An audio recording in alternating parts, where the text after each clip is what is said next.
Have you ever felt just completely lost while watching a Hollywood movie, even though you perfectly understand English on paper? Oh, yeah, that is so common. Right. It's like, what if the secret to fluency isn't learning more textbook vocabulary, but actually learning how to decode the hidden, messy layers of native speech? Exactly. So today, we are going to train your ears to understand fast, emotional, and casual English exactly as it's spoken in real life. We are going to dissect the 4 critical layers of listening, master 8 specific connected speech sound transformations, and decode 13 advanced C1 level expressions. That is a lot of ground to cover. It is, yeah. That's a total of 25 actionable language tools you can use immediately to entirely change the way your brain processes spoken English. Welcome to this English Learning Podcast for daily life, real conversation, and easy listening practice as part of today's deep dive. Yes, welcome. We are speaking directly to you, the dedicated learner pushing into that B2 or C1 territory. And I really want to say this right up front. If you struggle with movies, it does not mean your English is bad. Not at all. It simply means your ears are learning a new, faster layer of the language. We are going to encourage you to speak out loud with us today. It is widely believed by language experts that active vocalization is the key to unlocking listening comprehension. Totally. We are treating this deep dive as, well, basically a behavioral laboratory. We have a highly specific, high-stress conversational scenario to analyze today. Oh, I love this one. Yeah, it's great.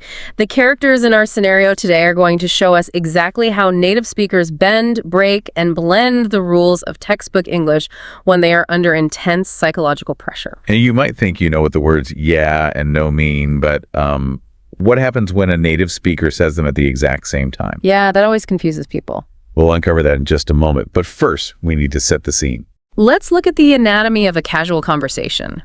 We are using a classic coffee shop drama. A very relatable drama. Very. Let's vividly paint the picture here. Yeah. You have 2 friends sitting by the window. One of them is currently hiding, literally slouching down in the booth while aggressively eating a piece of cheesecake. As one does when stressed. Right. And why are they hiding? Because they faked being sick today to avoid a highly demanding former boss. Oh, we all know this specific type of boss, the micromanager. Oh, totally. The one who constantly asks for unpaid freelance favors. The one who casually texts you saying, hey, do you have 5 minutes for a quick chat? And suddenly those 5 minutes have metastasized into an entire lost evening of troubleshooting their spreadsheet. It's a total nightmare of boundaries. It really is. So our main character has decided to protect their peace by claiming they have a terrible flu. But then the drama strikes. The former boss suddenly appears on the sidewalk right outside the coffee shop window. Panic ensues. It's a full fight-or-flight response. The friend who is sitting across the table tries to offer some rapid-fire advice, but it's terrible advice. The worst advice. They suggest, quick, go out the side door, without actually knowing if the coffee shop even possesses a side door. It's pure chaos. And eventually they realize the worst has happened. They've been spotted. The boss is looking right at them through the glass. Yep, game over. So the only logical, mature choice left is to just act normal and wave.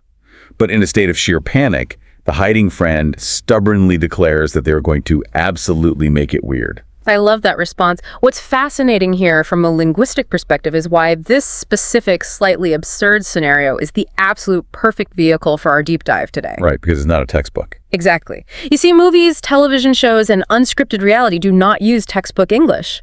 When human beings are in a high emotion state like panic, anger, or even intense joy, they physically alter how they speak. They speed up, right? Yeah, they increase their words per minute, they connect their words, they use sarcasm as a defense mechanism, they interrupt each other constantly, and they use highly indirect phrasing to hide their true vulnerability. Okay, let's unpack this because this is where my own language learning journey hit a massive wall.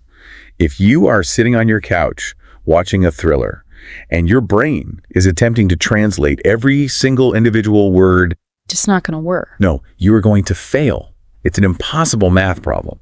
I like to compare watching native media to listening to a massive, beautiful symphony orchestra. That's a great way to think about it. If you are sitting in the concert hall and you try to mentally isolate just the sound of the third violin and then switch to isolating just the flute, you are going to completely miss the emotional melody of the piece. You'll just get exhausted. Exactly. You will get incredibly overwhelmed. You have to Learn how to let go and listen to the whole chord. You have to listen to the situation and the emotion happening simultaneously. That symphony analogy is incredibly accurate, especially when we talk about articulatory phonetics. The symphony of native speech relies on blending. Blending the sounds together. Right. When people are reacting quickly, they are not articulating every syllable perfectly. They let the consonants slide together to save physical energy in their mouth. It's just biology. It is a biological efficiency mechanism. If you have spent years in a classroom where the teacher speaks very slowly, stands at the whiteboard, and heavily enunciates every single consonant, well, your brain is simply not calibrated to hear the symphony yet. Yeah, you are expecting a solo piano, and real life is giving you an entire orchestra playing at double tempo. That brings up an interesting point. A lot of learners feel like native speakers are just being sloppy. Well, I used to think that. I used to think, why can't you just say the words properly? You invented the language. But it's not actually laziness, is it? Not at all. It is articulatory economy. The human mouth is an incredible machine, but it wants to expend the least amount of muscular energy possible to convey the message. Makes sense. If the listener can understand the word with 40% less physical effort from the speaker's tongue and lips, the speaker will naturally default to that faster, blended pronunciation. That makes a lot of sense. Your brain is waiting for the pristine textbook, but real life is giving you the messy, fast, emotional reality. And that is exactly what we are going to fix today. We are going to recalibrate your ears.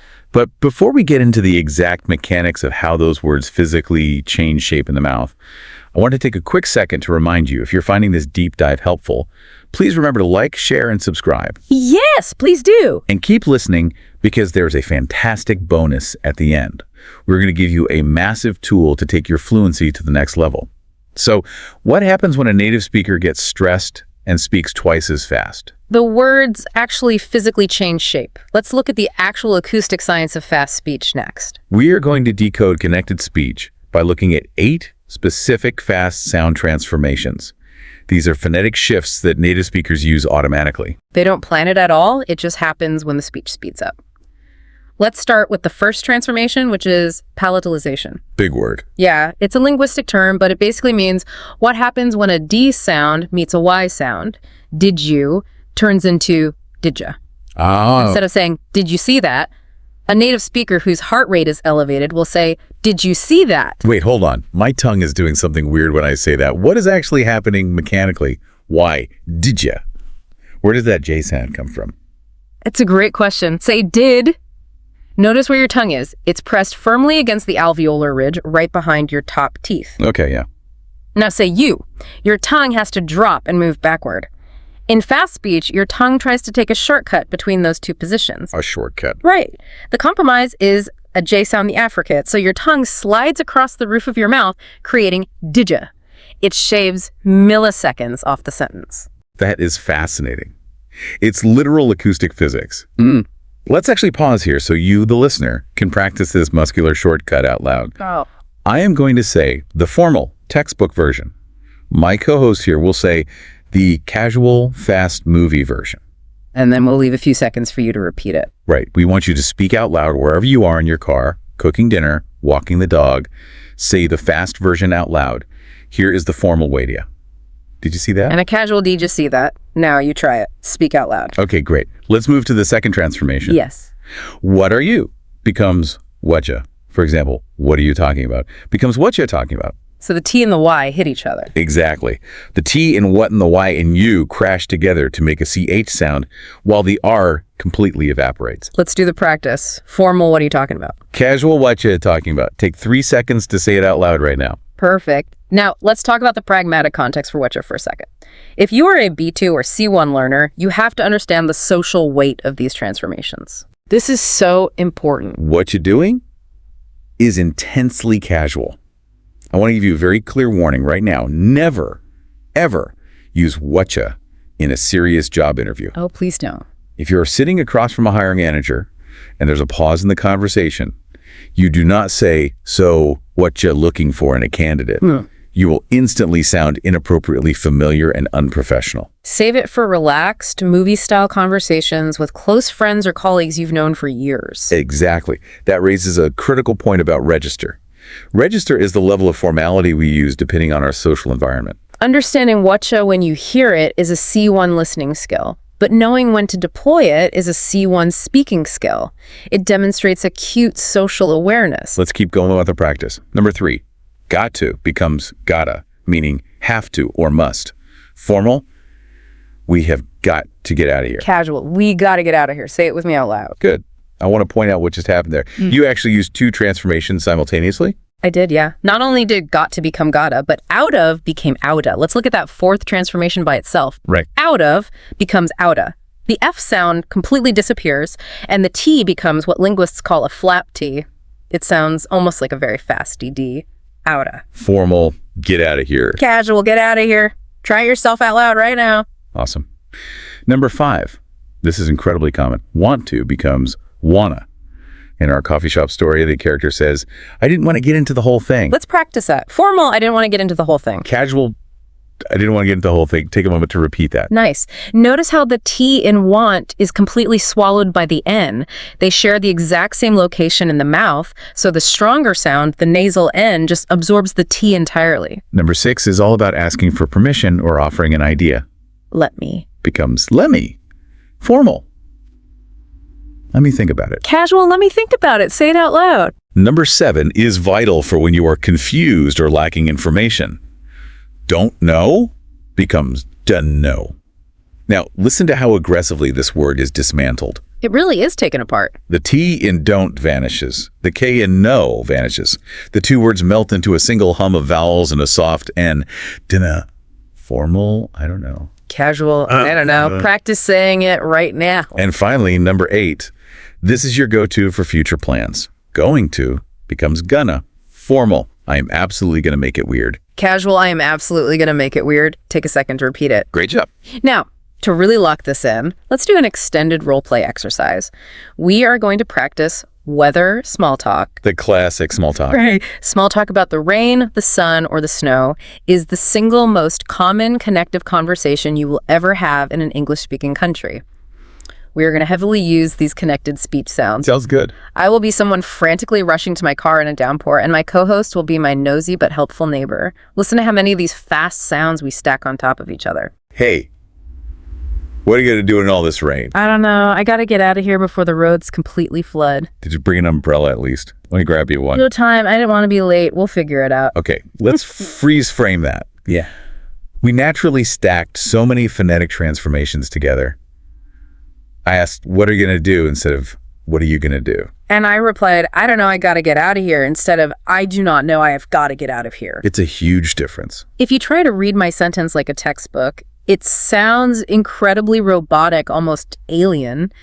But when you blend it, it possesses the natural rhythm of a real neighborhood interaction. And the underlying meaning of the words hasn't changed at all. Gonna means the exact same thing as going to. The dictionary definition is identical. Exactly identical. What we're dealing with are purely new acoustic wrappers for the same vocabulary. Your brain has to build a sturdy bridge between the formal spelling you learned in a classroom and the acoustic reality of the spoken word. Exactly. So practice those out loud. Now that your ears can catch the fast phonetic sounds, what happens when the words themselves mean something completely different than what the dictionary says? Let's move into the realm of native expressions and pragmatics. We are diving into high emotion expressions and advanced phrasal verbs. We have 3 critical B2 to C1 level expressions drawn directly from our coffee shop panic scenario. Let's start with the first one. Don't play innocent. The literal dictionary definition here isn't going to help a learner much. To play innocent means to deliberately pretend that you do not know what is being discussed, or to feign ignorance about a wrongdoing. It's calling someone out on their fake confusion. I actually want to explore the psychology of this phrase because it is deeply tied to social face-saving. Precisely. When you say don't play innocent, the context implies a mutual understanding. It means, I know the truth, I know that you know the truth, but you are currently putting on a theatrical performance of confusion to avoid accountability. Let me give you a very relatable, everyday example. Imagine the tension in a kitchen. You open the refrigerator, expecting to find the one single beautiful piece of chocolate cake left over from your birthday. The best piece. You look inside, and the plate is completely empty. You turn around, your roommate is standing there. They literally have chocolate frosting smeared across their chin. Busted. You look them dead in the eye and ask, "Where is my cake?" And they widen their eyes, put their hand at their chest, and say in a perfectly shocked voice, "What cake? I haven't seen any cake." Oh, wow. That is the exact moment you drop your voice, point at their face, and say, "Come on, don't play innocent. I can literally see the frosting on your face." That's a perfect illustration. It's highly conversational. In that cake scenario, it's slightly playful or teasing, but you can also deploy "don't play innocent" in a severe, high-stakes argument. Like at work. Yes. If a coworker steals your project idea and presents it as their own in a meeting, and later says, "Oh, I thought we brainstormed that together," you can firmly say, "Don't play innocent, you know that was my data." It is a highly versatile C1 expression that cuts right through manipulation. That brings us to the second expression from our scenario, get into the whole thing. Yeah. The character hiding from their boss says, "I didn't want to get into the whole thing." To get into the whole thing means to explain or discuss a long, awkward, or highly complicated situation in exhaustive detail. But the usage of this phrase is what makes it advanced. Yes, because often native speakers use this phrase specifically when they want to actively avoid social discomfort. It's a mechanism for evasion. How so? Well, let's say you had a massive, dramatic argument with your family over the weekend. It involved peers, shouting, slamming doors. It was emotionally exhausting. A terrible weekend. You go into work on Monday morning, exhausted. You're pouring your coffee in the break room, and a casual coworker walks in and asks brightly, "Hey, how was your weekend?" Oh, that's a trap. Now, you are trapped. You don't want to lie and say it was fantastic because you look miserable. But you absolutely do not want to trauma dump all your intense family baggage onto this poor coworker at 8 a.m. on a Monday. So what do? You employ this phrase as a diplomatic shield. You say, it was tough, family stuff, but I really don't want to get into the whole thing right now. It's brilliant. You acknowledge that a complex story exists, validating your bad mood, but you explicitly signal to the listener that you are opting out of the detailed explanation. It's very polite. It is polite, but it's a firm boundary. You are implicitly telling the other person, "Please do not ask me any follow-up questions." It is the ultimate conversation closer, which serves as a perfect contrast to our third expression, which is arguably the most dramatic and explosive phrase in our coffee shop scenario. "Don't even get me started." Oh, I say this one a lot. In our story, the character is complaining about their former boss constantly asking for unpaid freelance work, and they dramatically exclaim, "The whole thing, don't even get me started." I love the mechanics of this phrase because it is a complete contradiction.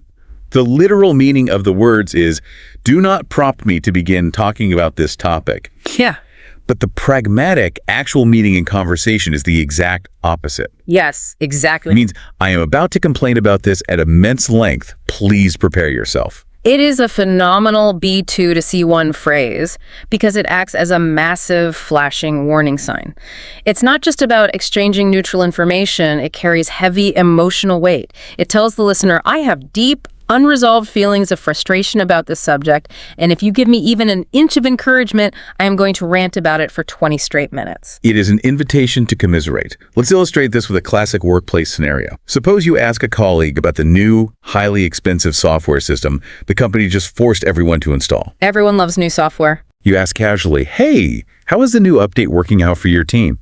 Your colleague stops typing, sighs heavily, aggressively rubs their temples, and says, "Don't even get me started on that new software. It crashes every 10 minutes and it deleted my spreadsheets." Wow. By saying, "Don't even get me started," they were signaling immense pent-up frustration before they even begin the complaint. They are essentially asking the listener to brace for impact. The emotional tone is just as important as the vocabulary. Okay, I want to turn this over to you, the listener. We have a challenge for you right now to ensure this phrase sticks in your active memory. I want you to go to the comment box, and I want you to complete this exact sentence based on your own life. Don't even get me started on. What genuinely annoys you? Is it sitting in endless bumper-to-bumper traffic? Is it incredibly slow internet buffering when you are trying to stream your favorite show? Is it Monday mornings? Or maybe it's people who text you saying they are almost there when you know for a fact they haven't even put their shoes on yet. Let us know in the comments. Use the phrase. Practice it right now. Now, we just talked about big emotions, but what about the tiniest words in English? Words like so or fine. It turns out they carry the biggest attitude of all. We just spent time analyzing big, heavy, dramatic emotions, but what about the tiniest words in the English language? Words like so or fine or yeah. It turns out these microscopic words often carry the biggest attitude and the most complex hidden meanings. This is where I think English gets downright devious. What happens when a native speaker says the word yeah and the word no right next to each other? Yeah, no. Oh, the classic. I remember the first time I really paid attention to this, I looked at the person and thought, are you agreeing with me or are you disagreeing with me? If yeah means yes and no means no, what does yeah, no mean? Is this just deliberately confusing? It definitely feels that way to a learner. But there is a strict logic to it. It is a brilliant example of hidden meaning, sarcasm, and discourse markers in the language. When a speaker combines a positive and a negative, like yeah, no, we almost always look at the final word for the semantic truth. So it means a definitive, but slightly softened or dry no. Right. It's as if the yeah is a polite acknowledgement that you heard the person. Yeah, I heard your suggestion. I understand the words you said. And the no is the actual brutal answer. No, we are absolutely not doing that. In our coffee shop drama, the panicked friend suggests a truly terrible plan, faking a medical emergency, and then hiding in a dumpster across the street from the boss's office. It is a terrible plan. The other friend stares at them and says, yeah, no, that's kind of terrible. They are softening the blow of the rejection by acknowledging the absurdity of the joke first. The yeah builds a bridge of connection, and the no shuts down the terrible idea. And that leads directly into the humor of what we call empty confidence. In our scenario, one character confidently suggests escaping through the side door. The other looks around and asks, does this place even have a side door? The response, I don't know, I just said it with confidence. That line perfectly encapsulates casual movie humor. The joke relies entirely on the massive gap between the tone of voice and the actual knowledge. The tone is strong, assured, heroic even, but the informational content is entirely empty. This is exactly why you cannot just read a written transcript of a movie to understand the plot. You have to hear the delivery. The humor isn't located in the vocabulary words. It exists in the contrast between the confident delivery and the factual reality. This brings us to a foundational concept in conversational pragmatics, the one-word tone shift. In spoken English, and particularly in dramatic or tense scenes, a single word, even just a person's first name, can carry entirely different, complex meanings strictly based on the tone of voice. Let's do a live experiment to prove this. Let's use the name Jake. The dictionary definition of Jake is just a proper noun, a person. But if I say the name with an upbeat, rising intonation, stretching the vowels slightly like jockey, the pragmatic meaning is, hello, my friend, I am so thrilled to see you. Very friendly. But what if I lower my pitch, speak a little slower, and let the word drop heavily from my mouth? Jake? Suddenly that sounds incredibly dangerous. That sounds like I am a disappointed parent and I have just caught you doing something terrible. Or ominous. Or what if I use a sharp, desperate, high-pitched tone with a hard stop? Jake. That translates to, help me right now, this is an emergency.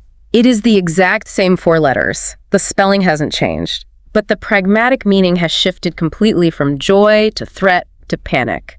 In movie English, the real meaning comes from tone and situation, not the literal dictionary words. The hidden meaning. Exactly. This is what we call hidden meaning. The words themselves are just the vehicle. The tone is the actual cargo being delivered. And this hidden meaning applies heavily to the smallest words in the English language. These are the words that learners often completely ignore because they seem so basic, so beneath their level. Let's look at the phrase, I mean. In casual conversation, I mean is almost never used to define a word. Almost never. If I say, I mean, I am not about to pull out a dictionary. Instead, it is used as a psychological buffer. Exactly. It softens a harsh statement, or it buys the speaker physical time to think of a plausible explanation. Yes, it's a stalling tactic. If someone confronts you and says, why did you lie to your boss about being sick? And you reply, I mean, I just feel bad saying no to his freelance requests. That little I mean acts as a conversational shield. It really does. It signals to the listener, don't judge me harshly yet. I am currently formulating a justification for my actions. Another fantastic example of this is the word fine. If you look in a textbook, fine is an adjective meaning good quality or acceptable. That is a fine piece of art. But in a high-stress conversational context, It changes completely. if a character says, fine, let me think, the word fine has nothing to do with quality. In this tonal context, it means concession. It means giving in. It signals, I was resisting you or I was arguing with you, but now I surrender. I am dropping my resistance and I will help you. And then there's the word so. If a character starts a sentence with a long, drawn-out "so," they're usually introducing a summary of events. But more than that, they are injecting a heavy layer of teasing, judgment, or sarcasm. Like a critique. So, your master plan to avoid the boss was to hide in a coffee shop with giant glass windows directly across the street. The word "so" does incredible heavy lifting here.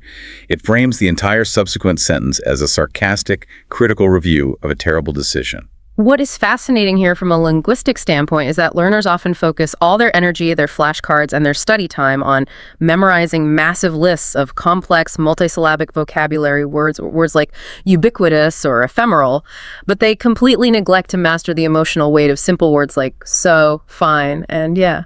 Which are used thousands of times a day. In spoken English, mastering the attitude and pragmatics of the small words will make you sound infinitely more fluent and natural than using a giant dictionary word perfectly. Okay, wait. I have to push back here because this sounds incredibly daunting.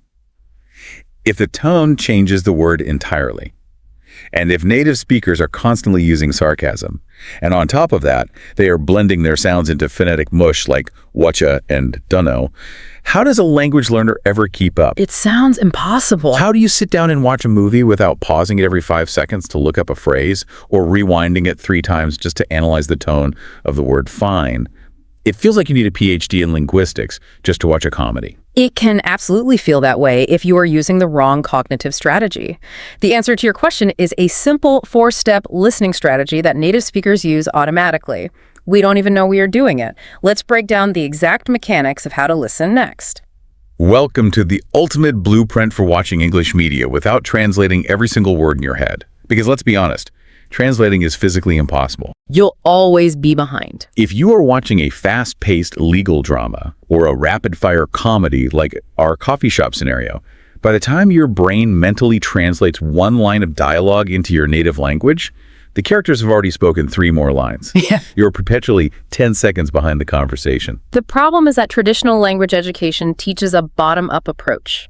You are taught to listen to the individual phonetic sounds, build them into words, string the words into a sentence, and then extract the meaning. That's way too slow. In real-time conversation, that process is too slow. You have to use a top-down approach. You have to start with the biggest conceptual picture possible and let your brain fill in the missing data. This is the 4-layer listening strategy. Layer 1 is the most crucial catch the situation. Before a character even opens their mouth to speak, ask yourself, where are they? What is happening in this physical space? Set the scene. Are they in a sterile courtroom? Are they hiding in a busy coffee shop? Are they at a romantic dinner that is rapidly turning into a disaster?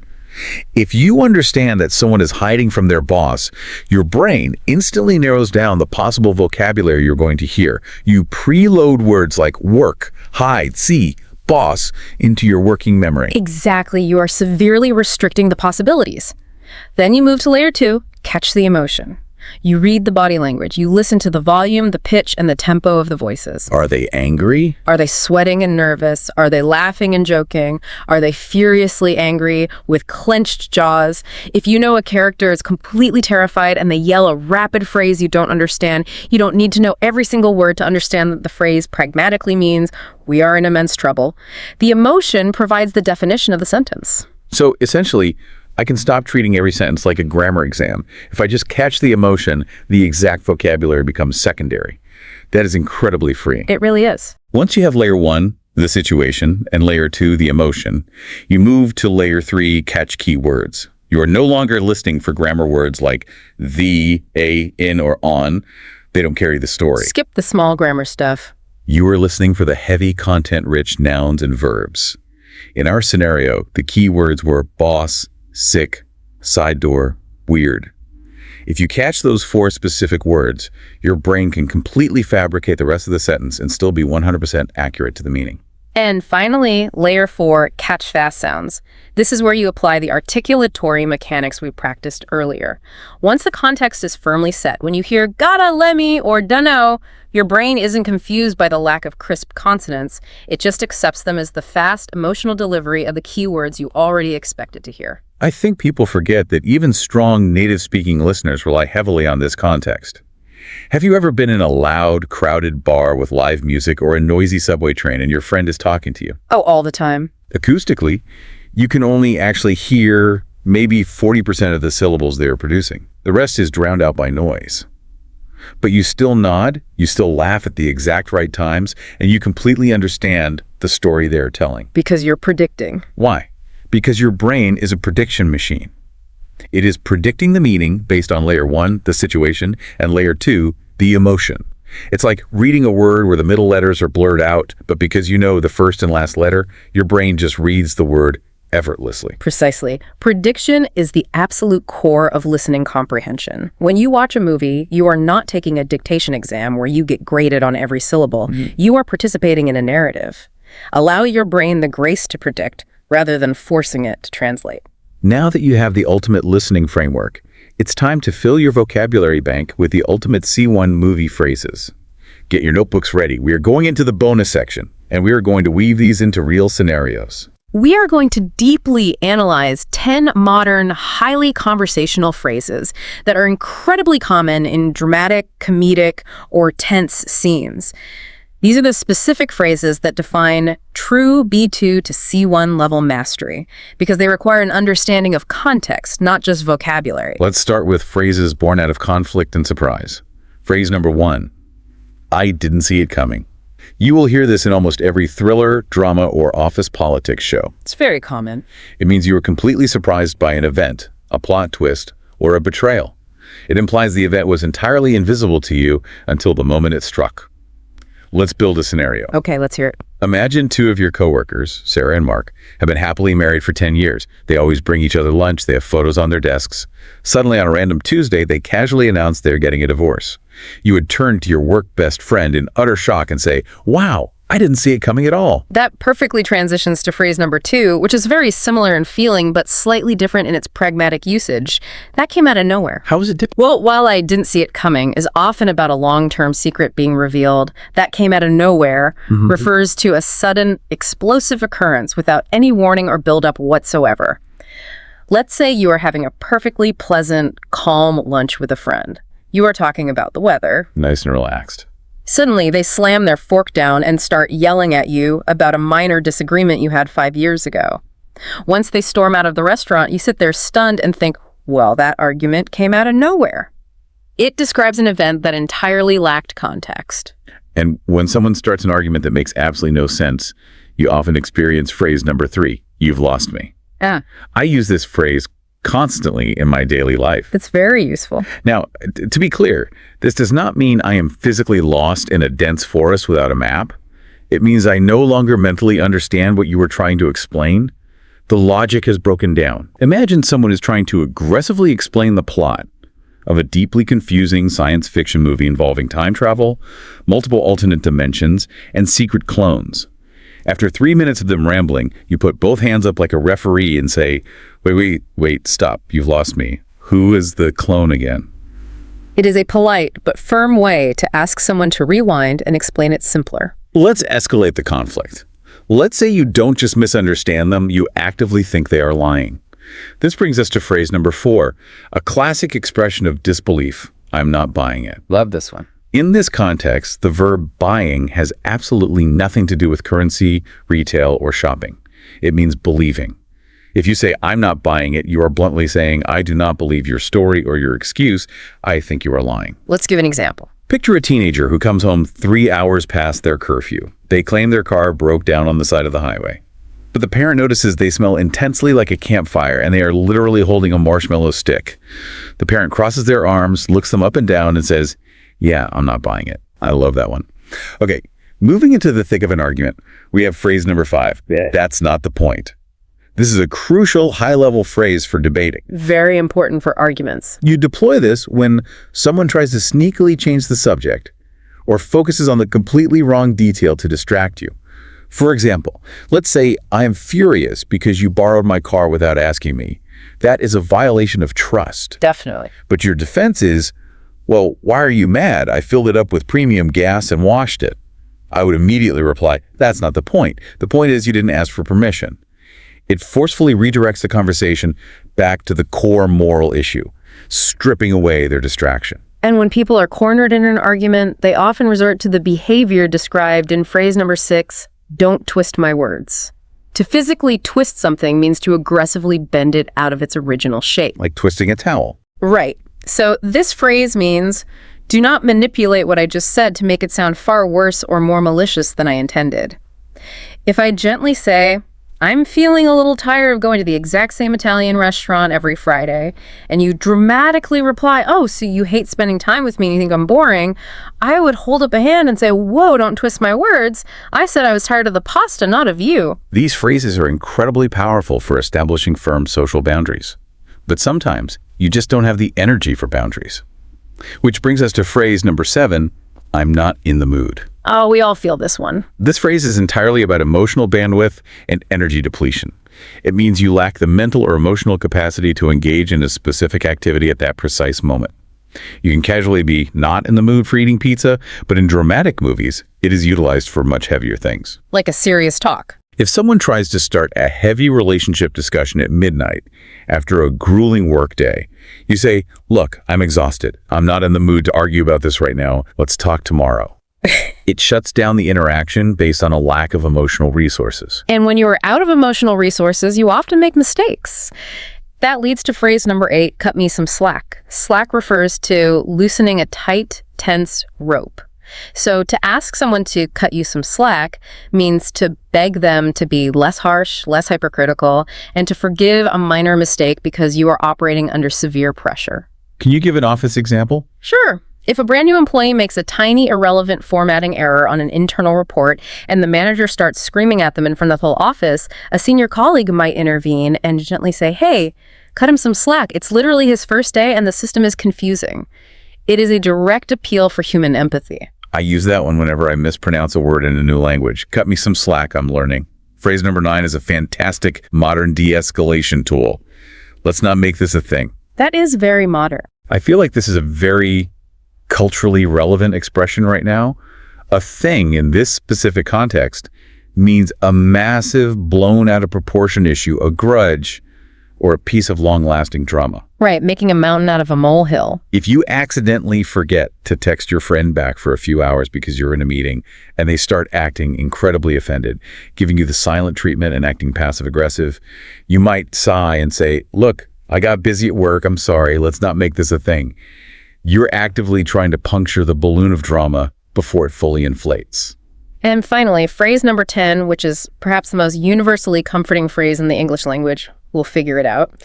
This is a calm, reassuring promise that a solution will eventually be found, even if you currently have absolutely zero idea what that solution is. It's very hopeful. Picture a tense disaster movie.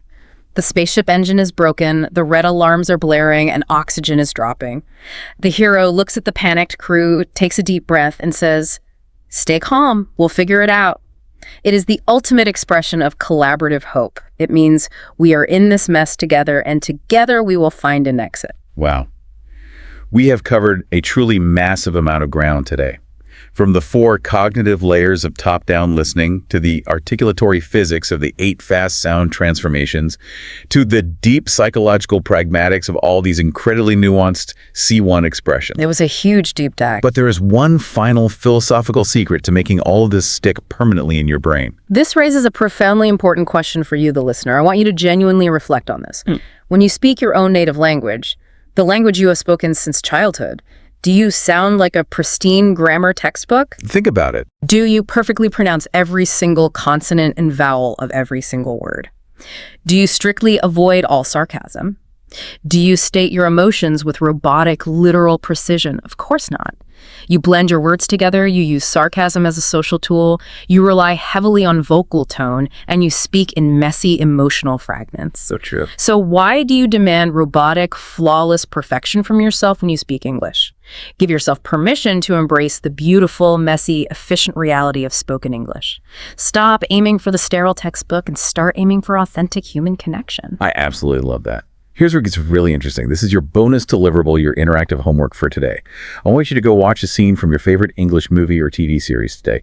Turn the subtitles completely off and actively try to spot just one of the phrases from our phrase bank. Just one is enough. Listen for the surprise of, I didn't see it coming, or the empathy of, cut me some slack.